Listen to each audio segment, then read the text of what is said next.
autre portrait de race, un portrait de chat cette fois. On va s'intéresser de très très près au splendide sacré de Birmanie. Depuis plus de 70 ans, il fascine littéralement tous ses admirateurs. Avec son allure altière, son merveilleux regard saphir et sa fourrure soyeuse, le sacré de Birmanie est tout à fait conscient de son élégance et il adore jouer les seigneurs. Une légende très poétique prétend qu'il serait né d'une métamorphose survenue dans un temple tout au fond de la Birmanie. Mystère, mais ce dont on est sûr, c'est comment il est arrivé d'Orient jusqu'à nous. En réalité, c'est un couple de Birmans qui est venu d'Extrême-Orient en bateau vers la France. Le mâle est décédé pendant le voyage, il a eu le temps de couvrir sa femelle et arrivant en France, la femelle a une portée de chaton birman, de bébé. Et ce sont ensuite des éleveurs français qui ont façonné la race. On reconnaît le sacré de Birmanie à son corps massif, son poil mi-long. Surtout, il est couleur point. Ça veut dire? Ça veut dire que les extrémités sont colorées, la queue, les oreilles, les pattes et le nez. Le nez avec une bonne partie de la face avant, mais qui ne monte pas trop haut. Et surtout, les petits gants blancs aux quatre pattes.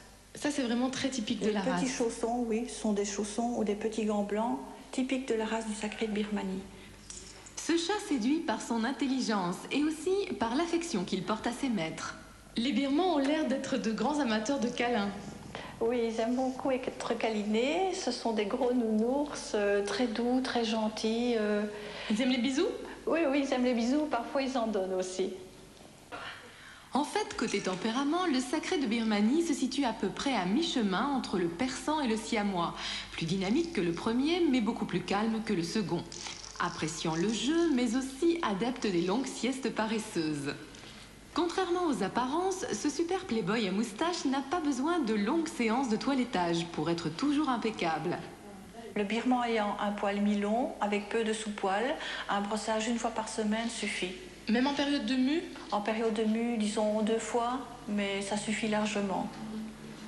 Si le sacré de Birmanie est toujours couleur point, extrémité foncée sur une robe claire, il se décline pourtant dans une 60aine de teintes différentes.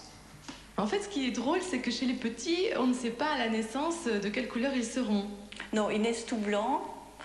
Les couleurs commencent vers 2 semaines, le bout du nez, les oreilles, la queue, les pattes en dernier. Et c'est vers 6 à 8 semaines où on voit les couleurs, vraiment les couleurs. Lady, Phoebe, Chanel, Miyoko et Picasso ont déjà tous vu leurs jolies couleurs apparaître. Mais ils ne sont toujours pas adultes et devraient encore grandir un peu. Alors autant en profiter, avant l'âge de raison, ils ont encore le temps de faire un peu les fous.